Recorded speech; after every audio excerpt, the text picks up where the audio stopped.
Hello everyone, I am Justina Paris and I welcome you all to the discussion of 20 current affairs questions. तो इस video में हम 20 ऐसे questions discuss करेंगे जो आज की करंट अफेयर्स से रिलेटेड है. So this will help you to check your knowledge, check your understanding. If you have read the newspaper, you have watched the previous video, this will be very easy for you. So let's start with the first question of the day. पहला question है with regard to world cancer day कब मनाया जाता है, and that is on आज का दिन, that is 1st February. So this is an easy question. 1st February is World Cancer Day. Next question है कि E20 ब्लेंडिंग, आज के आर्टिकल में हमें इथेनॉल ब्लेंडिंग प्रोग्राम के बारे में देखा. What do you mean by E20? E20 का मतलब है 20% इथेनॉल एंड 80% पेट्रोल. तो इसका आंसर है B. It's a fuel blend containing 20% ethanol and 80% petrol. अगला क्वेश्चन है कि टारगेट ईयर पूछा है with regard to ethanol blending in petrol. Target year कब है? टारगेट ईयर है 25-26.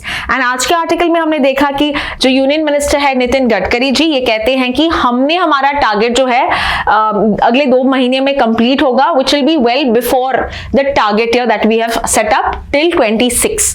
So 2025-26 is the ethanol blending program and India has achieved it or it is on the way to achieve it. Next one, ministry कौन सी responsible है to oversee ethanol blending program? किस ministry के अंदर आता है? It is with regard to petroleum and natural gas, right? Nitin Gadkari ji. So याद रख लेना, ministry of petroleum and natural gas, option है बी. अगला क्वेश्चन है which is not a source of India's fuel ethanol production. मैंने बताया था आपको sugar, broken rice, maize, even with regard to high grade molasses, but not wheat. ठीक है, so C is your answer in this particular context. अगला question है with regard to which of the following states is a major maize producer in India. कौन सा है?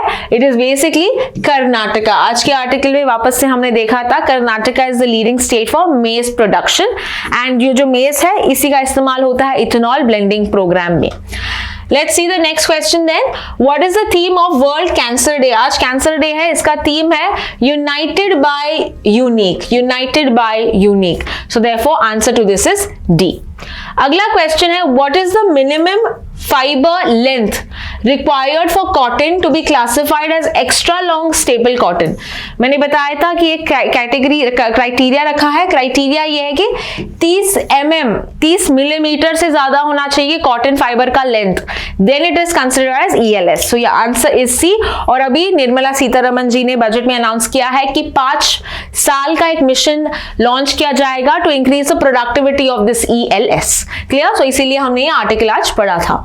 अगला question है which country is the world's largest producer of cotton. Production में हम first हैं, याद रखो, और कंजम्पशन में सेकंड और एक्सपोर्ट में third. So you should know this rankings, important rankings of India. अगला क्वेश्चन है what is the name of the newly discovered asteroid that has a small chance of hitting earth in 2032. क्या है इसका नाम? इसका नाम है 2024 YR4. Right, so this is the name of the asteroid कि 1% चांस है इसका अर्थ को टकराने का. अगला क्वेश्चन ये है कि what scale is used to categorise the potential destruction levels of an asteroid impact. मैंने ये स्केल के बारे में आपको आज के आर्टिकल में बताया था. नाम क्या है इसका? Torino scale. Torino scale is where you decide कि इसका डिस्ट्रक्शन वैल्यू क्या है, पोटेंशियल क्या है. सो इसका आंसर है बी. और जो एस्ट्रॉइड्स है ये रॉकी सब्सटेंसेस आपको पाए जाते हैं मेनली मार्स और ये जो जुपिटर के बीच में जो बेल्ट है यहाँ पे ये एस्ट्रॉइड पाए जाते हैं. So we seen this in today's article. अगला क्वेश्चन है first planetary defence mission that successfully changed an asteroid's trajectory. यानी एस्ट्रॉइड को यानी रिफ्लेक्ट किया था. What is the name of the mission? Yes, it is DART. Right? और ये DART किस स्पेस एजेंसी का ये मिशन है? ये यूएस यानी कि नासा की स्पेस एजेंसी है along with John Hopkins university. तो ये DART mission is mainly double asteroid mission so that to deflect the asteroid that is coming into India to the earth. What was the first state to institute anti-conversion law in India? Anti-conversion की बात करें, पहला state है ओडिशा. इन्होंने पहली बार ऐसे कुछ law लेके आया for anti conversion. What is the primary objective of anti conversion laws. ये क्यों करते हैं एंटी कन्वर्जन, नाम से आपको आइडिया यहाँ पर पता नहीं चल रहा है, बट रिमेंबर ये प्रिवेंट करता है forced and fraudulent religious conversion. अगर आप फोर्स करते हो या अल्यूर करते हो कि बोलते हो कि मैं आपको पैसे दूंगा, जॉब दूंगा, नौकरी करूंगा, शादी करूंगा, then this is called as conversion. तो इसके लिए, इसको कॉम्बैट करने के लिए, प्रिवेंट करने के लिए गवर्नमेंट्स लेके आती है एंटी कन्वर्जन लॉ। अगला क्वेश्चन है राइट टू रिलीजन हमारे कौन से आर्टिकल्स में संविधान में लिखा गया है? It is article 25 to 28। आज के आर्टिकल में ही मैंने बताया था।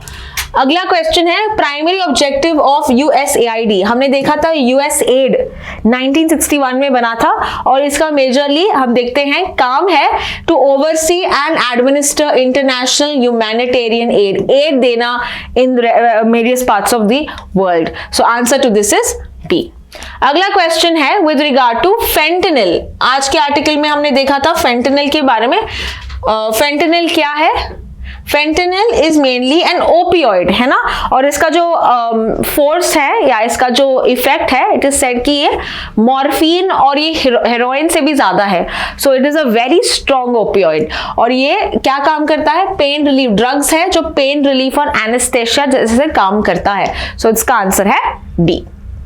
अगला क्वेश्चन है इंडिया का aim to achieve net zero target. आज के हमने एडिटोरियल में जैसे मैंने बताया था आपको, तो एडिटोरियल में क्लाइमेट इम्पैक्ट देखा था हमने, तो उधर एक एस्पेक्ट था कि नेट जीरो टारगेट उसमें लिखा गया है। So if you read that well you will be able to answer कि हमारा जो नेट जीरो टारगेट है 2070 है, जो वर्ल्ड का नेट जीरो टारगेट है ये 2050 है, बट आंसर हमारा इंडिया का पूछा है, सो इसलिए आंसर डी है। यानी कि जितना हम कार्बन को लेट आउट कर रहे हैं उतना ही कार्बन को हम एब्जॉर्ब करेंगे, जितना कार्बन को हम दे रहे हैं उतना ही लेंगे। So that is why carbon dioxide का जो मात्रा है, कार्बन की मात्रा है, इसको हम नेट इफेक्ट करेंगे, नेट करेंगे, right. So this is what we have. Next is कौन सा स्टेट गवर्नमेंट ने रिसेंटली एक लॉ लेके आया है, just a minute, yeah, which is the state government that recently tabled the anti-conversion bill? Okay, so what is the answer? The answer to this is Rajasthan. So इसका answer है A.